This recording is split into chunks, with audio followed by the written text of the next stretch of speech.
the Bible in the 21st century, where we're surrounded by technology so different from the days of the Bible. This is the first presentation in a series where we're going to be looking at what the Bible teaches about healing in the Bible. And in this first part, we're going to be looking specifically at the healing miracles of Jesus. Healing in the Bible. The healing miracles of Jesus.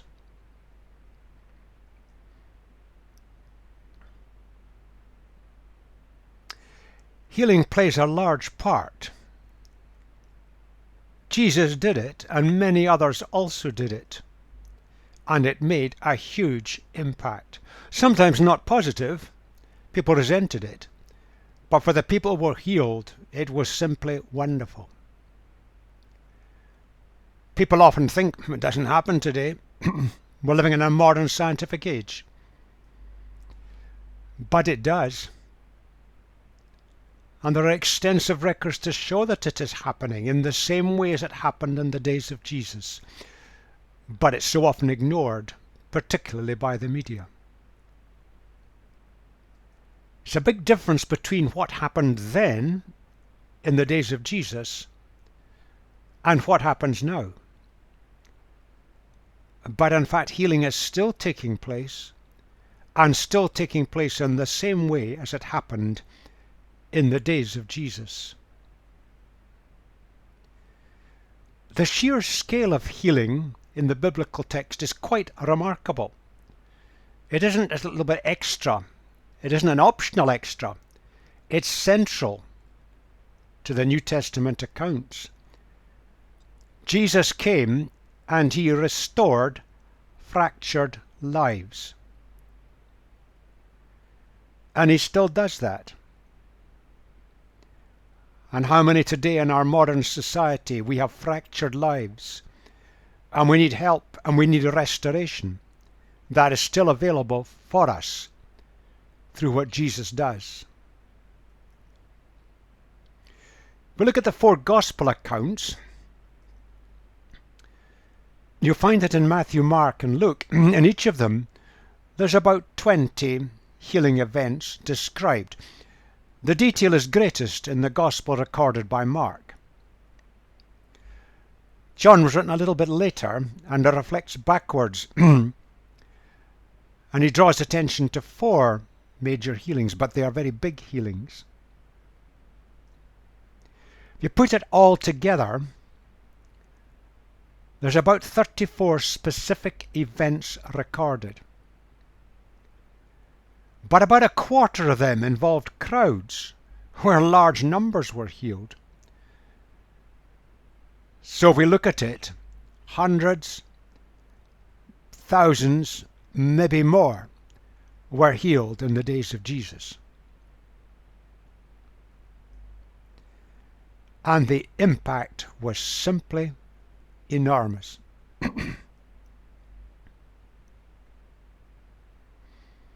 People came for miles around simply to search out and find Jesus because there was a need for some illness to be dealt with. People brought their family and friends to Jesus simply for healing. There was a huge impact on the whole society of the time. Well, was it a pattern in what Jesus did? Can we learn from this? Well, he touched some, but he didn't touch others. Some were healed, most of them in front of him, but a few were healed at a distance. Most were healed by his command. He simply commanded healing, but for some he declared the healing had happened. Most were instant. 1 or 2 came in stages, but fairly quick one after the other. Some were just declared healed. 1 or 2 that were asked to do something after they had been healed. Some were in private, but most were in front of other people. Many were individuals, but large numbers involved crowds. Many, the faith doesn't signify particularly, it's implicit. In a few, the faith was explicit. Most of the healings were of people from the Jewish nation, the nation into which Jesus had been born, but some were not Jewish. Many were very public, but some were told, keep it quiet, don't spread the word around. At least 1/3, it specifically says it involves demon expulsion, a theme that we're going to have to look at in a lot more detail. And there were 3 that involved raising from the dead. Death had come prematurely. Jesus raised them from the dead. If you look at it overall, there's great diversity. There's not much a pattern or a method. But one thing does stand out. While there's no clear pattern or method that Jesus used, he didn't ask God to heal. He declared the healing, or he commanded the demon out. It was authoritative healing, not a request. And that's consistent across the healings of Jesus.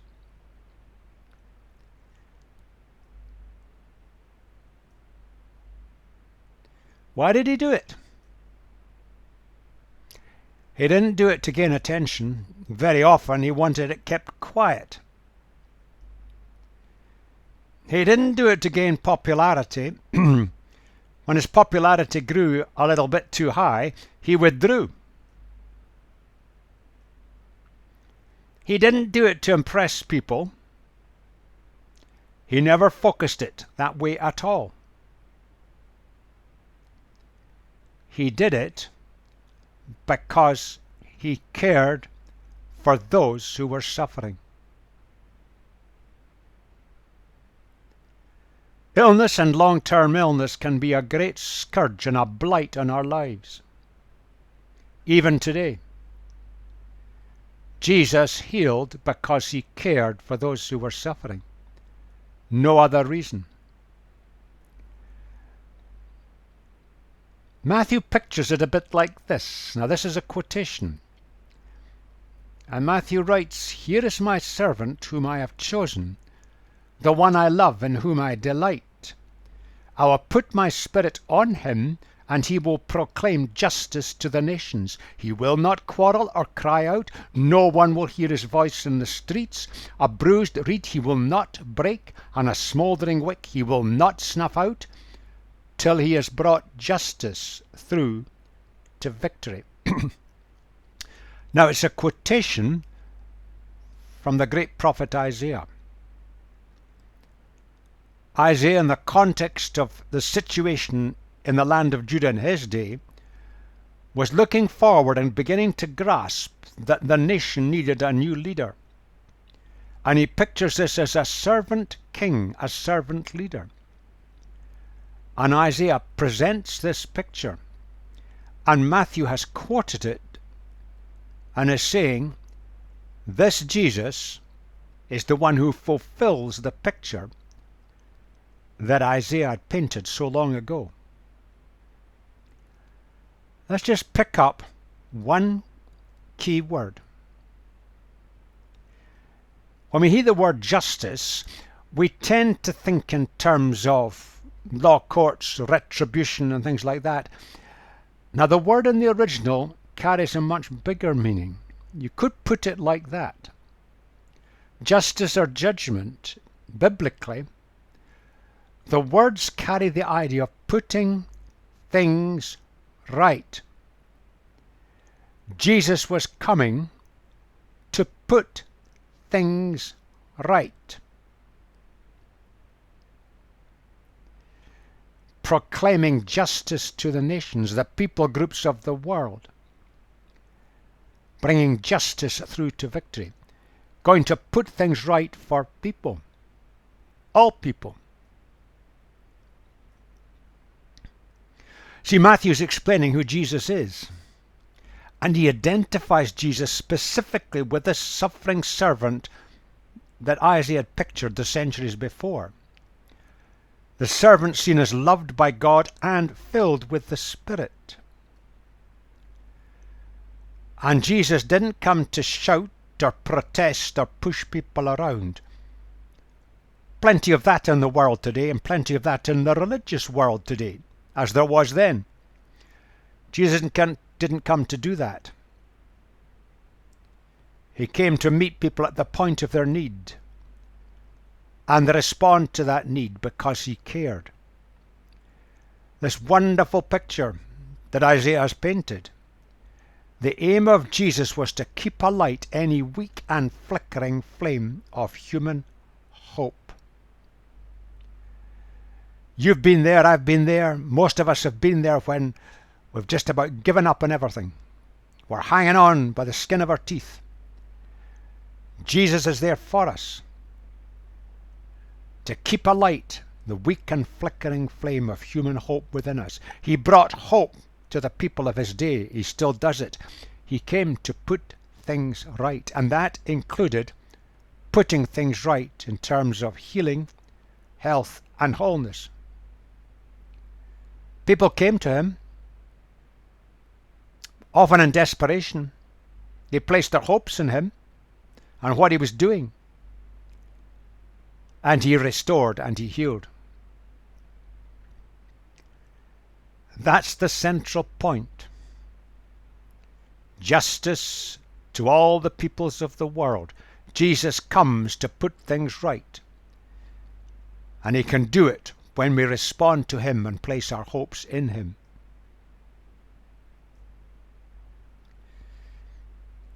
John's Gospel, John records this. Jesus gave them this answer. That's the people round about, particularly religious leaders. Very truly I tell you, the Son, that's myself, the Son can do nothing by himself. He can only do only what he sees his Father doing, because whatever the Father does, the Son also does.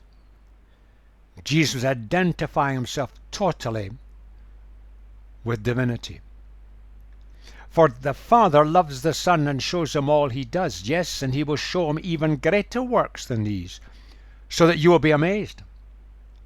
For just as the Father raises the dead and gives them life, even so the Son gives life to whom he is pleased to give it. Moreover, the Father judges no one, but has entrusted all judgment to the Son, that all may honour the Son just as they honour the Father. Whoever does not honour the Son does not honour the Father who sent him. Very deep thoughts in that picture. But look at that little phrase. All judgment, it's the same idea. God sent Jesus into the world to put things right. He is doing what God does. He is fully God. Jesus came to put things right. And that includes healing those who are suffering.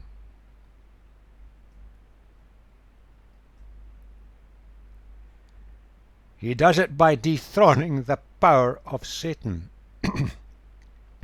Satan, the evil angel who causes the problems.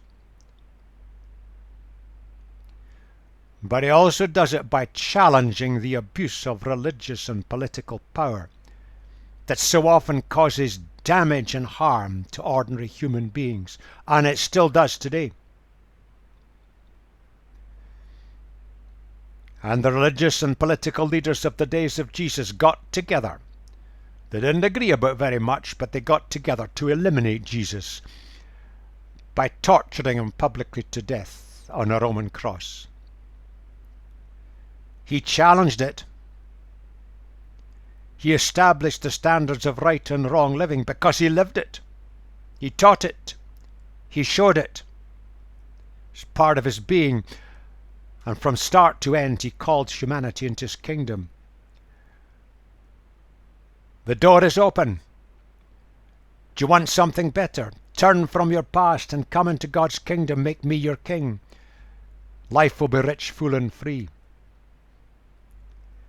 But he also challenged humanity to account for what it is doing. We're capable of so much good, and yet we human beings are capable of so much that causes so much damage to ourselves, each other, and our environment. Jesus came to put things right by restoring damaged human lives, including the damage caused by illness. But positively, he offered a new quality of life, his way of life. He comes to put things right and to lift us from the damage of the past into something better. Healing is part of restoring damaged human lives. That's where it fits in all the work of Jesus. He never healed to do any of these. If we look at the records, if we look at the secular records of his day, they would confirm it. He never healed to do these things. The danger is sometimes we do that, but he never did. He healed simply because he cared. That's something that if you are suffering in any way at all, hang on to that. Jesus cares, and it can be summarized in this powerful word, compassion. He cares and got alongside, and he was ready and willing to do something about it to help those who were suffering. In the gospel accounts, we see that suffering moved Jesus. He saw illness as an affront to God. God never wanted it that way. He saw illness as an evidence of Satan's work, destroying and messing our human lives and making lives misery. Satan's power is limited. He can only get in to the extent to which we let him get in, but he can do terrible damage. And Jesus presented the kingdom of God in the context of wholeness, the whole of life, spiritual, mental, emotional, physical, psychological, every way, wholeness of living. That's the compassion of Jesus. He simply cares. He cared then, he demonstrated it, he lived it. He cares today. And he can reverse the work of Satan because he defeated Satan. And he can restore broken lives in whatever way they are broken. And Jesus wants to put things right. We're back to the word judgment and justice. That is the healing of Jesus. That's what he came to do. That's why he came to do it. And he reached out and transformed lives when lives came to him for help.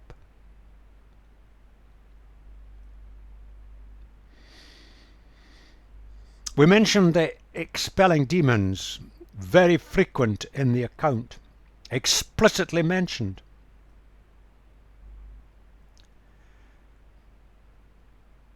You can't just ignore that. The trouble is, when you mention the word demons, people look at you as if you've gone round the twist. It's a kind of medieval idea that we've grown out of. Jesus took demons seriously. But all sorts of things have come into our folklore and our history that have confused the issues. Demons are simply angels, angels that have chosen to go against the way of God. If you like, they're servants of Satan. Spiritual beings that can hassle human beings. So that's the simple description of demons. Nothing more, nothing less. And we need to strip out of our minds the pictures that we get from books, from films, which are largely make-believe. And we also need to strip out of our minds the hangover and carryover from medieval Christianity, where things went so badly wrong.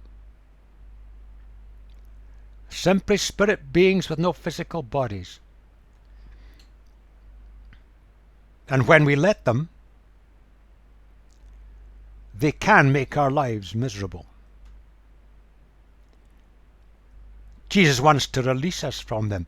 Some people say, well, all this business of demons is simply because the people in those days didn't understand mental illness. No, that's not true. The language that's used in the New Testament, indeed the language of the day in other documents, shows a complete clarity of thought. People were not stupid then. When leprosy was healed, it was be clean, the command. When illness was healed, be healed, and 3 words were used. Demons were expelled. Leprosy, be clean. And the word is used 30 times. Numerous words for healing. The latter 2 specifically medical healing. The upper one, the word means rescue, and it can be rescue from anything, including illness. There's no confusion in the language used. It's consistent across all the biblical accounts, and indeed of the culture and language of the day. And when demons were dealt with, they were expelled, ekpalo, and the word is used a lot. We need to strip away all sorts of foreign ideas that have got encrusted upon our ideas of demons today, and go back to what Jesus actually said and did. If we look throughout the whole New Testament, the language is consistent. There is no confusion.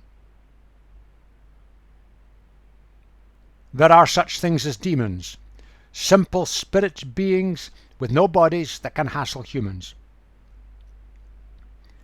And if they get near us or into us, Jesus expelled them. He didn't want them hassling us because Jesus cares.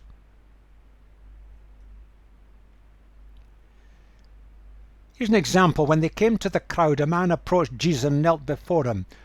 Lord, have mercy on my son, he said. He has seizures and is suffering greatly. He often falls into the fire and into the water. I brought him to your disciples, but they could not heal him. We can have great sympathy for the disciples. Jesus kind of sighs and looks, oh, you unbelieving and perverse generation. How long shall I stay with you? How long shall I put up with you? Bring the boy here to me. Jesus rebuked the demon, a word that's sometimes used, which encompasses expulsion. And it came out of the boy, and he was healed at that moment.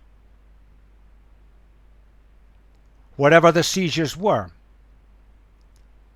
the medical illness was quite separate from the expulsion of the demon. But the demon was causing the problem. And Jesus simply commanded it out, rebuked it. You've no right to be there. Get out. Oh, how much we have to learn from the way of Jesus. His clear thinking, his insight, his understanding, but most of all his compassion. We get it wrong very often. We've got to go back and learn from Jesus. Just a command. Get out. Healing followed.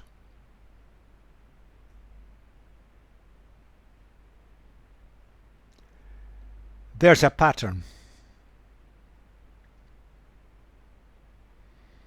And we can learn much from it.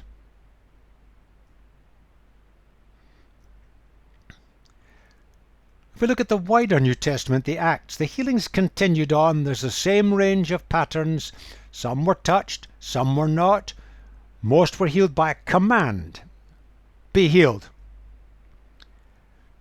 Seemed to be instant and total. Some in private, some public, most individuals, some crowds. Most of faith was not mentioned. It's implicit. A few, it was explicit. Most were Jewish. Many were Jewish, but many were not. There's a strange reference in places to extraordinary healings, which implies there were ordinary healing miracles. We've got something to learn from that. And again, if you look at the accounts, at least 1/3 it specifically says that demons were involved, and they were expelled. 3 involved raising from the dead. Premature death had come. In the name of Jesus, it was reversed. Very similar. Now, as we look at a summary and pull these things together, this will give us a kind of agenda for the remaining presentations, where we're going to draw out some of the themes in a bit more detail. Jesus never failed.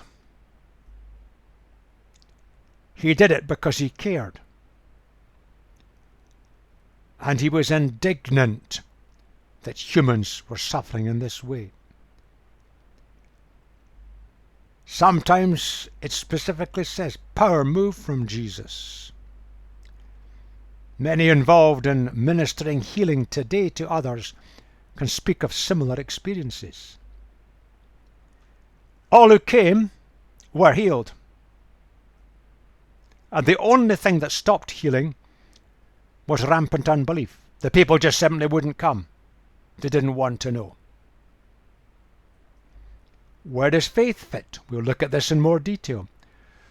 Well, we need to believe that Jesus can heal, that he wants to heal, and it can bring the healing. Sometimes our faith can help others. And sometimes the person who's suffering, particularly in severe illness, faith is a real struggle. Maybe not even capable of it. They're so ill. But if we're releasing healing to others, we need to believe that Jesus can, wants to, and will. And today, the same pattern occurs. And perhaps it's one reason why we see so many miracles of healing happening outside the countries of the West. Our cultures have generated unbelief. We need to learn from other people groups. Very often, demon expulsions came first. Most seemed to be instantaneous. But when healing took place, it didn't often lead to a great surge of faith. Sometimes it led to rampant unbelief. People watched it and then tried to explain it away. They were resentful. They were jealous. And indeed, it contributed to Jesus being persecuted, because Jesus was doing what the religious leaders of that day couldn't do. And all these things still happen today. We will see that Jesus taught his followers, all his followers, to expel demons and to heal. And we'll look at that in more detail. We'll also see that Jesus showed that there are 3 important things. Our authority is in Jesus.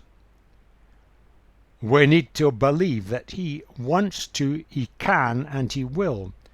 And then we draw that in prayer. The Bible doesn't discuss that too much, but implicitly and occasionally explicitly, it makes it clear that Satan, the evil angel that's anti-God, is the fundamental source. But that doesn't take away our responsibility, because Satan can't just dump illness upon us at his whim. What is true is that God is love. He wants the best for all his creatures all the time. He's never the source of illness. The great statements of Jesus at the outset of his time. The kingdom of heaven is here. Instructions to his followers, proclaim it. The kingdom of heaven is near. And in the third of the three Gospels, the kingdom of heaven is near. And part of being in the kingdom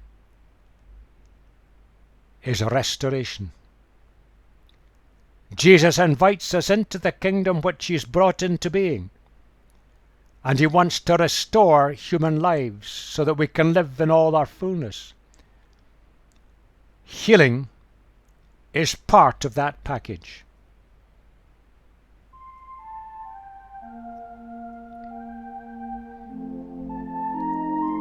Now we've just looked at this in an overall sense, looking at the miracles of the healing of Jesus. We'll look at it further with healing and health, the mandate of Jesus, in part 2.